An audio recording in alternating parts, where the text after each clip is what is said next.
날씨가 무더워지지요. 그리고 그동안 코로나19로 인해서 경직됐던 삶들이 조금은 여유 있게 되는 것 같습니다. 우리 예배의 분위기도 조금 더 편안해진 것 같습니다. 오늘 함께 예배에 하나님께 영광 돌리려고 나온 분들 위해서 서로가 서로에게 격려 한번 합시다. 감사합니다. 여기 부부님께서 꼭 이렇게 앉으셨는데 서로 부부가 얼굴을 보면서 5월에 잘했어요 하고 예, 부럽죠? 감사합니다. 하나님께서 우리에게 주신 은혜들을 생각해 보면은 참 신기합니다. 이런 은혜도 있고 저런 은혜도 있고. 오늘 이 다섯 사람 사울 생각해 보면 정말 지독한 사람입니다. 근데 그가 은혜를 받습니다. 아니, 우리 주님 예수 그리스도께서 은혜를 주십니다. 참 이 사람은 당대에 가장 경건한 사람이라고 할 수 있었습니다. 보이는 것 같고 보이는 것 같고. 얼마나 종교적인 사람이었냐면 바리새파 사람입니다. 정말 유대의 그 율법을 정통적으로 배운 또 학생 출신인데 거의 수석했던 사람입니다. 그러니까 부러운 게 없죠. 거기다가 나면서부터 로마인이라는 아니 국제적인 시민권과 권력을 잡고 태어났습니다. 정말 이런 기준 하나로 보면은 매우 성공한 사람이고 아마 그 동네 처자들이 그를 볼 때에 굉장히 신랑 후보감으로 아마 유리였을 겁니다. 그런데 이 다섯 사람 사울이 뭘 했느냐? 유독 그리스도인들을 증오했습니다. 증오했는데 그냥 미워한 정도가 아니라 잡아 죽이는데 모의를 하고 누명을 씌우고 이런 모든 것들을 정당화하는데 앞장섰던 사람입니다. 그런 가운데 대표적으로 이 다섯 사람 사울에게 있어서 희생당한 사람이 누구냐? 초대교회의 그 선한 집사였던 스데반 집사였습니다.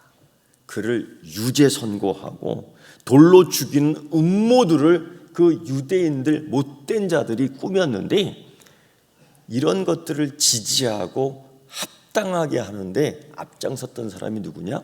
다섯 사람 사울입니다. 그뿐 아니라 예루살렘이 공포 분위기를 조성하는데 교회를 진멸할세 각 집에 들어가 남녀를 끌어다가 옥에 넘겼다. 이게 사도행전 8장 31절의 증거입니다. 그러니까 얼마나 공포스럽겠어요.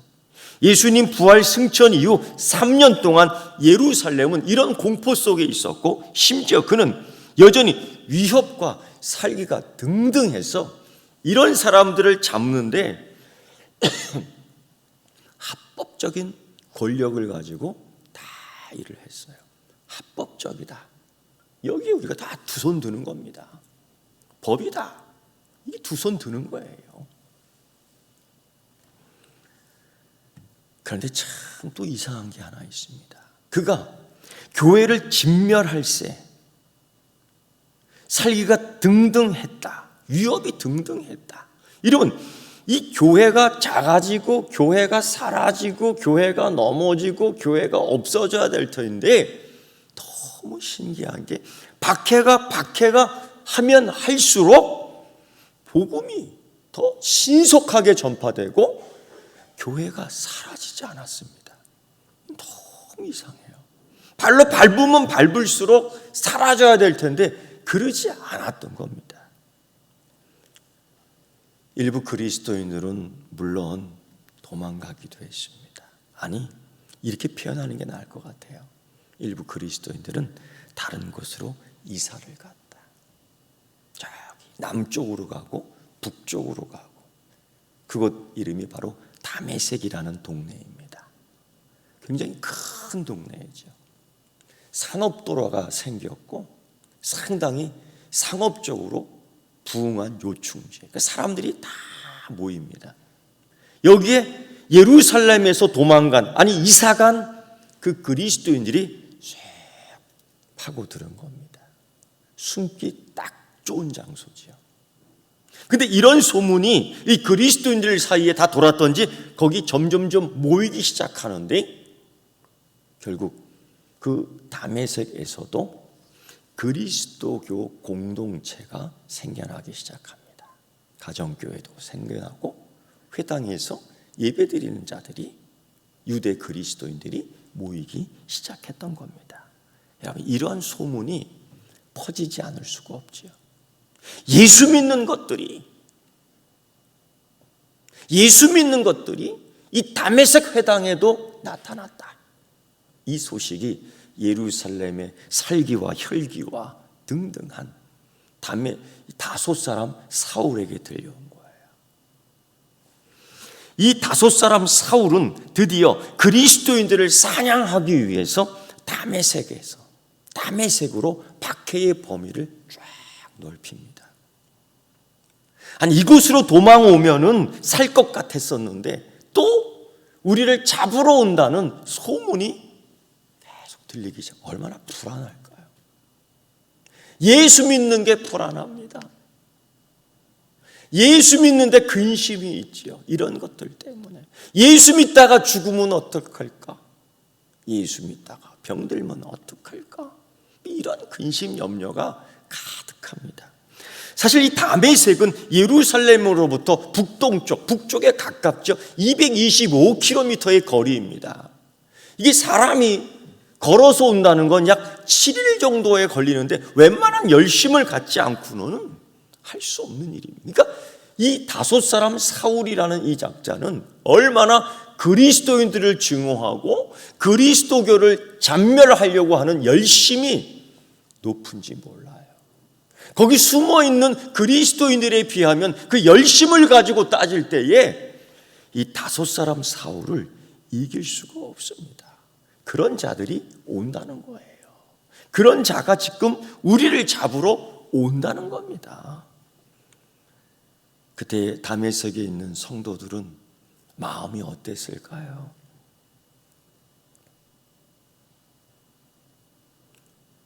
그 심정이 어땠을까요?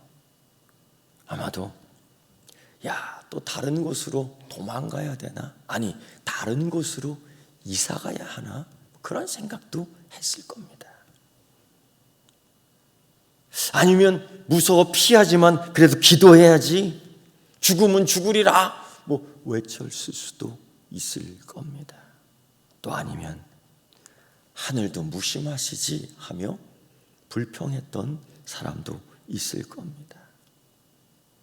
여러분 같으면 어떻게 하겠습니까? 도망가겠습니까? 피하겠습니까? 기도하겠습니까? 하늘을 쳐다보며 원망하겠습니까? 그 중에 하나 있을 것 같습니다. 어떻게 하면은 달려오는 다섯 사람 사울을 막을 수 있을까? 방법이 생각이 안 나요. 어떻게 하면은 그를 이 다메섹에 못 오게 할 수 있을까? 도무지 방법이 보이지 않습니다. 여러분, 그때를 잠시 생각해 보십시오. 예수님이 잡혔을 때에 그들이 어떻게 했는가? 그들은 어떻게 했는가? 스데반이 잡혔을 때에 그들은 어떻게 했는가? 한번 생각해 보십시오. 예수님이 십자가에서 죽을 때에 그들은 어떻게 했는가? 스데반이 잡혔을 때에, 그리고 돌 맞아 죽을 때에 그들은 어떻게 했는가? 예수님께서 십자가에서 죽으실 때에 그들은 과연 기도했을까? 아니요. 정작 그 상황에서 기도하셨던 분은 예수님입니다. 스데반이 죽어갈 때 그를 위해서 기도했는가? 아니요. 정작 기도했던 사람은 스데반이었습니다. 무엇보다도 박해, 무엇보다도 폭행, 무엇보다도 살인자 다섯 사람 사울이 두려워하여 그들은 숨고 도망가는 거에 익숙해 있었습니다. 사실 우리는 이런 고백을 많이 했습니다. 죽음은 죽으리라. 이게 에스더의 고백이지요. 그게 정말 죽을 때에, 정말 죽을 환경에서 자꾸 우리는 도망간다는 겁니다. 정작 스데반이 죽을 때에 도망갔지요. 정작 예수님이 죽을 때에 너무나 당황하고 혼란스러웠습니다. 사실 이게 우리가 처한 우리의 처지와 다르지 않습니다. 할 수 있는 힘과 능력이 여기까지인 것 같습니다. 그런데 그런 가운데에 갑자기 급변 사태가 오는 거죠. 공적 업무를 가지고 길 가던 이 사울이 다메섹 가까이 이뤘을 때에 호련히 하늘로부터 빛이 강하게 임하는데 이상하게도 유독 5 사울에게만 임한 겁니다. 이게 얼마나 큰 충격이고 잊혀지지 않는 사건이냐면은 사도행전에서 이 간증을 2번씩 합니다. 하나님의 역사. 하늘로부터 빛, 이 빛이 이 공간을 지배하는, 이 빛의 능력이 공간과 시간을 지배하는 것은 광범위할 텐데 유독 사울에게만 그 일행이 있었음에도 불구하고 그 일행은 전혀 영향을 받지 않았다는 겁니다. 강한 충격과 영향을 받은 사람은 그저 길바닥에 내팽개치듯 쓰러졌고 실성한 사람처럼 되었고 앞을 보지 못했고 갈 바를 알지 못했다. 이 상황입니다. 그런데 그 일행들은 전혀 영향을 받지 않았습니다. 이 상태만 보면서 여러분, 누가 은혜 받은 사람일까요? 누가 긍휼함을 입은 사람일까요? 이렇게 표현해 볼까요? 누가 축복받은 사람일까요? 아마 여러분은 눈에 보이는 것만 갖고 얘기할 거예요. 야, 다행이다. 그 일행들은 아무 영향을 받지 않았으니까. 우리 주님 예수 그리스도께서 주시는 은혜의 영향을 받지 않아. 우리 주님 예수 그리스도께서 주시는 이 은혜의 축복을 받지 않아. 이런 상황입니다. 그래 보니까요, 은혜 아무나 받는 거 아닌 거예요. 하나님이 지정해 주셔야 돼요. 1열, 3열 있는 사람 오늘 축복받습니다. 여기 5째 줄 가로에서 세로에서 6번째 오늘 은혜 받습니다. 아멘 안 하네. 할렐루야. 너무 늦게 한다. 만약 그런다면 여러분 어떡하겠어요? 당장 확인할 겁니다. 당장 확인할 거예요. 이 상황에서 우리는 알고 있지 않습니까? 누가 긍휼함을 받고 누가 은혜를 받고 누가 축복받는 사람이에요. 하나님의 작정하심이 이렇게 나가요.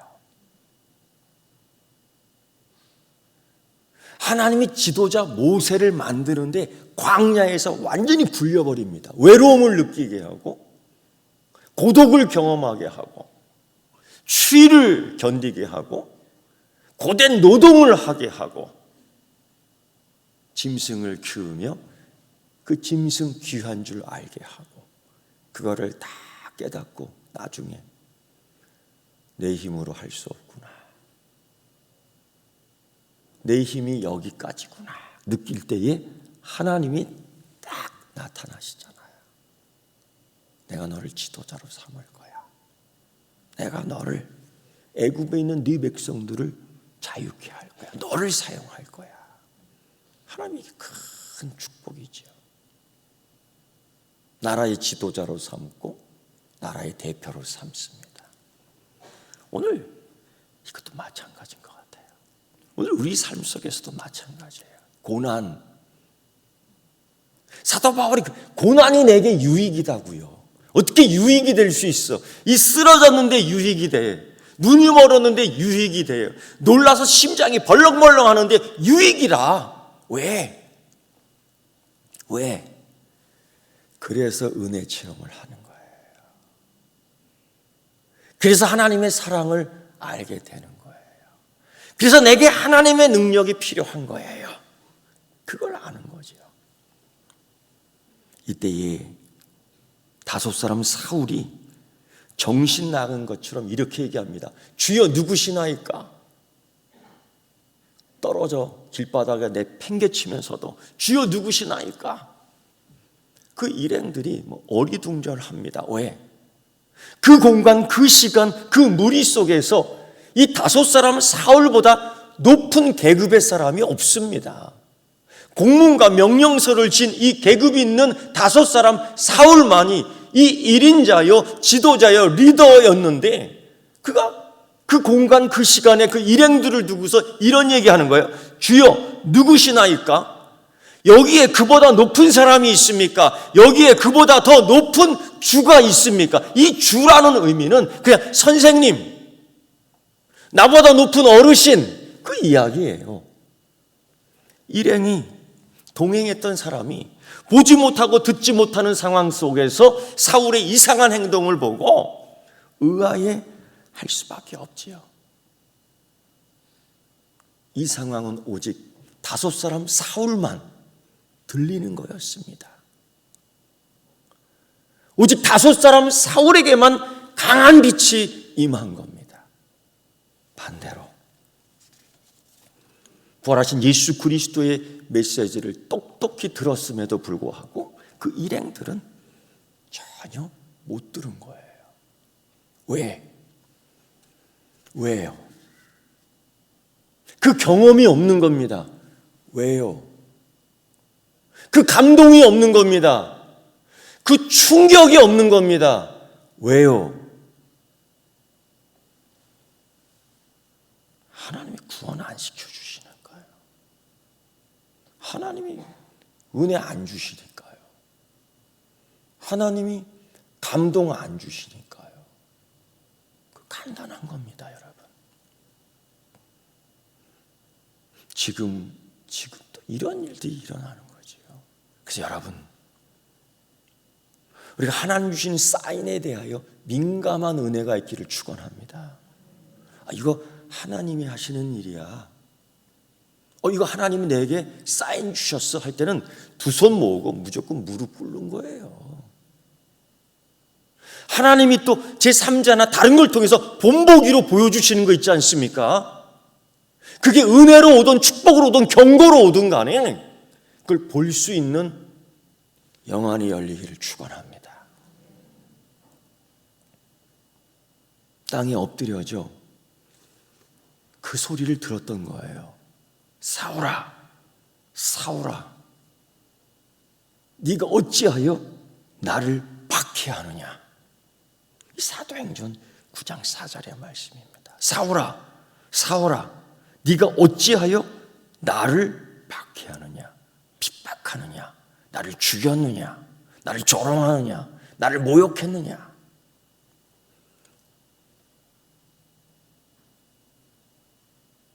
지금 부활하신 예수 그리스도께서 이 5 사울에게 얘기하는 거, 네가 나를 박해했다는 거예요. 만나지도 못했는데,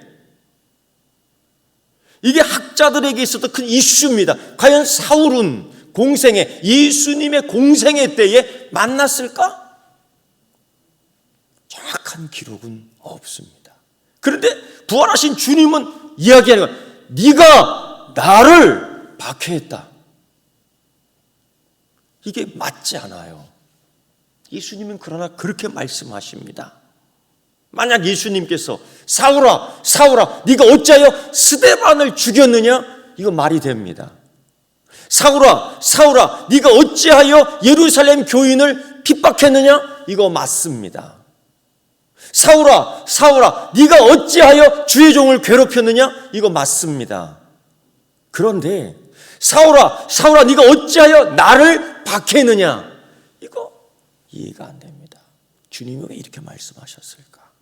여러분, 성삼위 하나님께서 그 자녀를 불러 성령의 감동으로 세례받게 하고 주의 자녀가 되어 그리스도와 하나가 되게 하는 것, 이 그리스도와 하나게 되게 한 사람, 그리스도의 사명을 갖고 하나게 되게 한 사람을 죽이는 것이 곧 그리스도를 죽이는 겁니다. 예수님께서 요한복음 10장 30절에 그런 말씀하셨죠. 아버지 하나님과 나와는 하나이다. 하나이다. 우리는 우리 주님 예수 그리스도와 이 성령 안에서 하나된 조직인 줄 믿습니다. 하나된 생명체인 줄 믿습니다. 예수님이 그렇게 얘기하셔요. 이 사울에게, 이 다섯 사람 사울에게, 사울아, 사울아, 네가 어찌하여 나를 박해하느냐? 스데반도 아니요, 교회도 아니요, 그리스도인들도 아니요, 다른 어떤 이도 아닌 나. 이런 소리 들으면은 기절해야 되지 않죠. 그러니까 다섯 사람 사울이 충격을 받아 먹지 못하고 마시지도 못하고 잠자지도 못하고 소위 오늘 기도했다고 그러는데 그럴 수밖에 없는 거죠. 사울이 나중에 바울이 되어서 디모데전서 1장 13절 말씀 속에서 이런 고백을 합니다. 내가 전에는 비방자요 폭해자요 박해자였으나 도리어 국류를 입은 것은 내가 믿지 아니할 때 알지 못하고 행하였음이니라.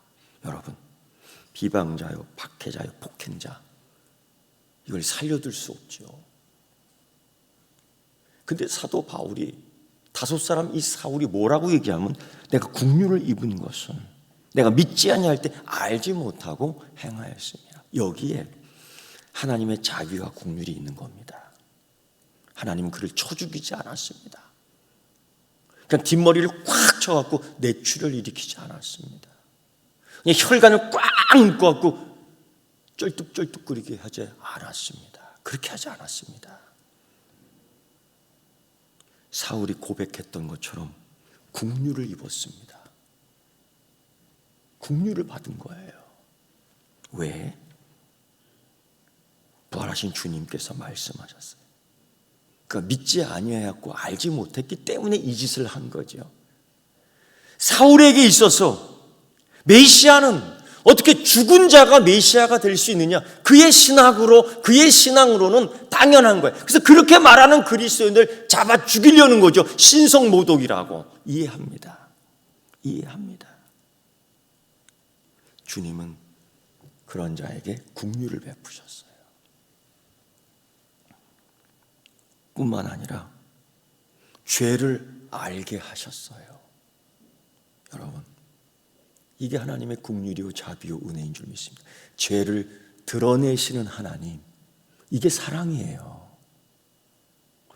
허물을 드러내게 하는 거, 이게 하나님의 자비하심이에요. 사도 바울은 이걸 갖고 뭐라고 해요? 내가 국류를 입었다, 내가 자비를 받았다라는 겁니다. 그래서 사도 바울이 살 수 있었던 겁니다. 그래서 이 다섯 사람이 살 수 있었다는 겁니다. 그래서 이렇게 말할 수 있는 거예요. 죄를 드러내시는 하나님이 내게 은혜를 주셨다. 내 허물을 지적하신 하나님께서 내게 축복해 주셨다라고 얘기하는 겁니다. 주님이 언제 죄를 모른 척하고 덮어버린 적이 있습니까? 그렇지 않아요. 혈류증 앓던 여인이 나음 받았을 때에 그 많은 무리가 있는데 공개적으로 얘기해 버리잖아요. 공개적으로 얘기해 버리잖아요. 그런데 그게 뭐예요?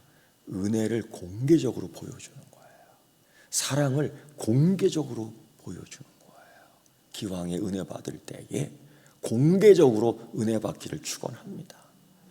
기왕에 축복받을 때에 공개적으로 축복받는 여러분 되기를 축원합니다.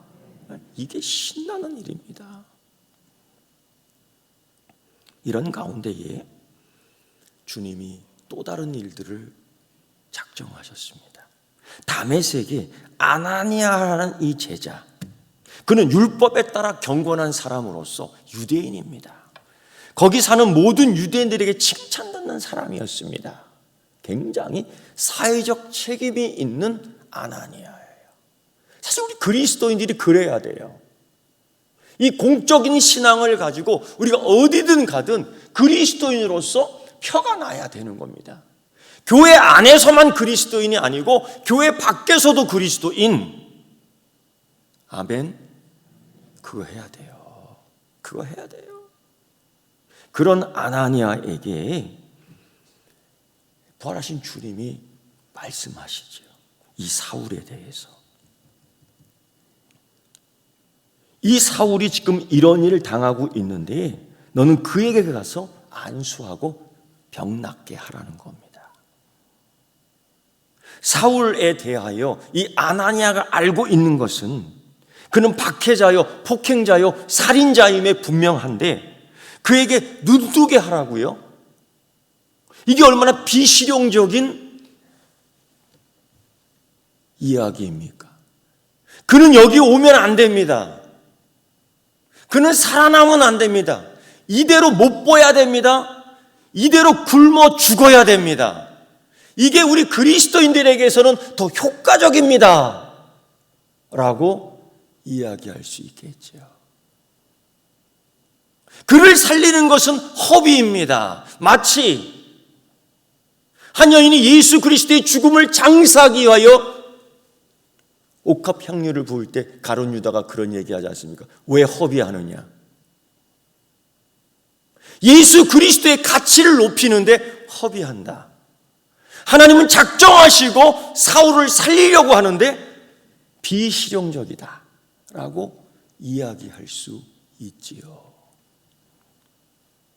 그러나 아나니아에게 대해서 뭐라 할 수 없는 것은 당연한 우려와 염려 아니겠습니까? 사울을 찾아내서 안수해 주라. 주소까지 알려줘요. 유다의 집.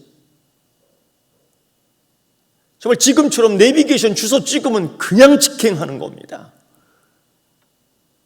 하나님이 아나니아에게 그분 전체의 구원 계획을 이야기해 주지 않습니다.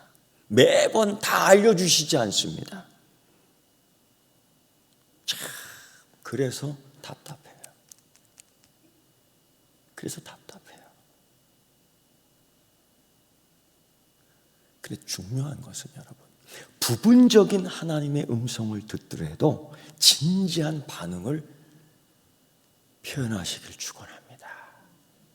아나니아가 염려하고 근심했지만 아나니아가 그럼에도 불구하고 5사람에게 가요. 그 사울에게 가요. 정말 우리 주님께서 이 세상 구속하실 때, 구원하실 때에 그렇게 교만하고 그렇게 싸나웠지만은 그를 끝까지 오히려 추적하여 그를 구원시킵니다. 5사람 사울은 그리스도인을 추적하여 죽이려고 했지만 반대로 부활하신 주님은 그 5사람 사울을 추적하여 구원시키려 했다라는 거예요. 5사람은 그리스도인들을 추격하여 생명을 붙들어 멸하려고 했지만 우리 주님께서는 5사람 사울을 추격하여 생명을 주려고 했던 겁니다. 이 구원의 역사, 이 구원의 섭리를 아나니아는 다 알지 못했지만은 이 말씀에 아멘해요. 이 말씀 하나, 이 구원의 신비, 구원의 능력, 주님의 섭리, 우리가 부분적으로밖에 알 수 없지만은 아멘해야 돼요. 주님이 그렇게 얘기하죠. 아나니아에게 그는 내가 택한 그릇이다. 그는 나의 그릇이다. 그릇이라는 것은 주님의 도구라는 뜻이에요. 네가 나의 도구인 것처럼 그도 내가 선택한 그릇이다라는 겁니다. 이 말씀 한마디에 아멘 하는 겁니다. 아멘. 아멘 하는 거예요. 생각해 보고요. 나도 생각이 있어요. 이게 아니에요. 끝이에요. 우리 그런 신앙생활하면 안 돼요. 아멘 신앙이 참 중요해요. 손해보지 않습니다. 그래서 3일 동안 기도하고 회개하며 주님과 대화했던, 주님이 그를 눈뜨게 하지 않아요. 주님이 그를 먹게끔 하지 않아요.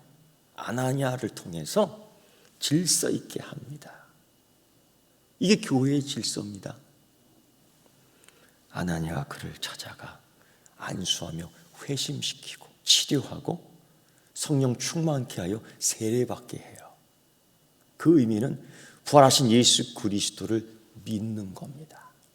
여러분, 사울이 회심하고 세례받으며 성령 충만한 이 사건에 이르기까지 여기에 굉장히 중요하게 개입되는 사람들이 있습니다. 알게 모르게. 아나니아. 사울이 충격받고 성령 체험받고 가장 먼저 교제했던 사람이 누구냐? 사지선다양으로 문제 내면요 1번 아나니아입니다. 아나니아입니다. 바나바 아닙니다. 누가 아닙니다. 베드로 아닙니다. 야고보 아닙니다. 이 아나니아예요. 아나니아는 그의 친구가 되게 해주고, 아나니아는 그의 옹호자가 되고, 아나니아는 그의 길잡이가 됩니다. 첫 부활하신 예수 그리스도의 은혜 받고 갈팡질팡하며 굉장히 혼돈 속에 있을 때 갑자기 걷지도 못하는 그는 비틀거리는 그 다섯 사람 사울을 딱 잡아줍니다.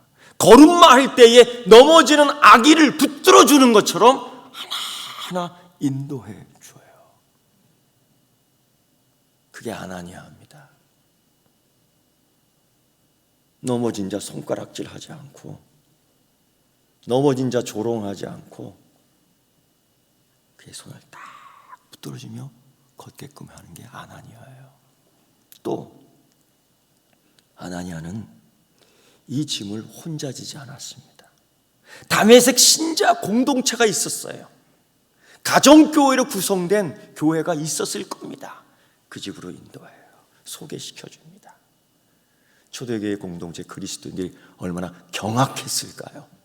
그가 오지 않기를 바랬는데 왔어. 그를 아마 못 오게 기도했는데 그가 왔어. 특히 그것도 아나니아의 손을 잡고.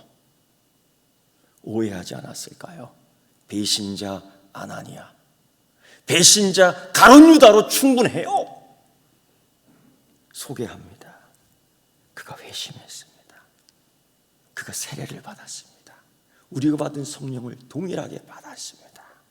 이때에 이 아나니아는 사울이 아닌 그 다메섹 공동체에게 확신을 불어넣어주는 거예요. 샬롬을 주는 거예요. 평화를 주는 거예요. 이때에 다메섹 공동체 교인들이 얼마나 훌륭한지요. 그때부터 다섯 사람은 사울을 보호합니다. 왜요? 왜 보호가 필요합니까?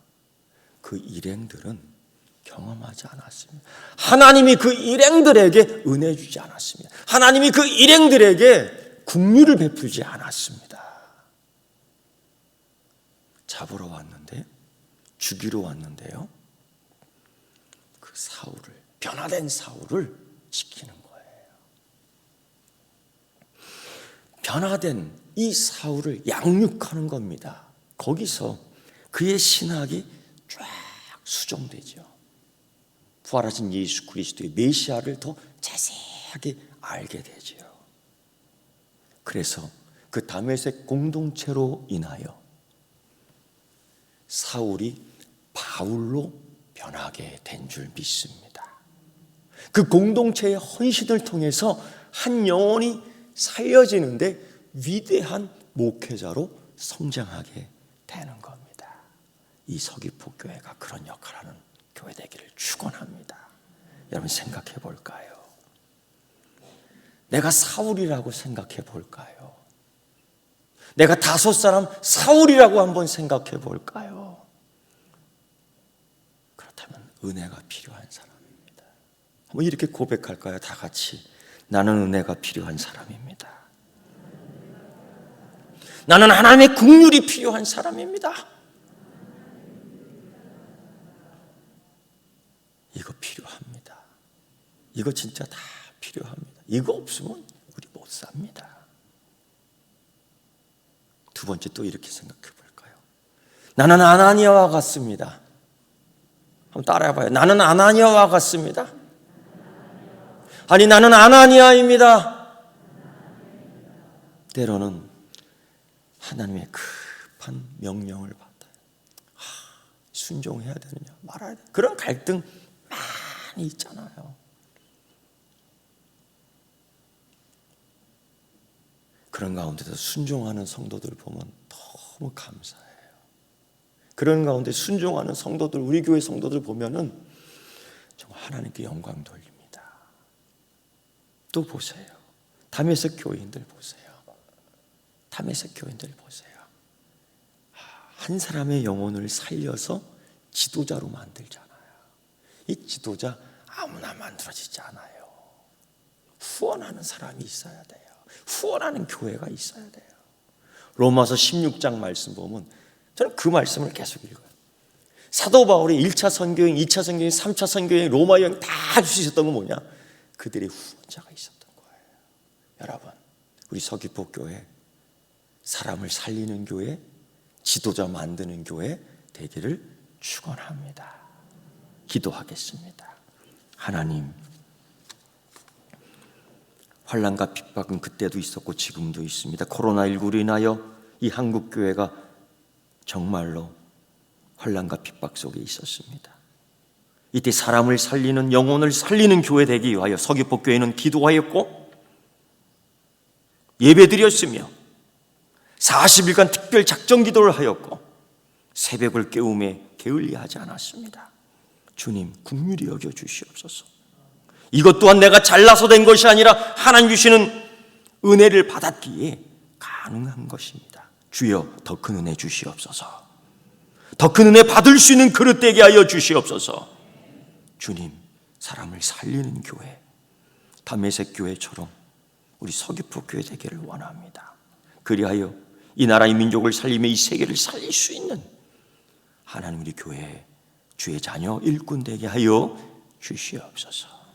예수님의 이름으로 기도드리옵나이다. 아멘.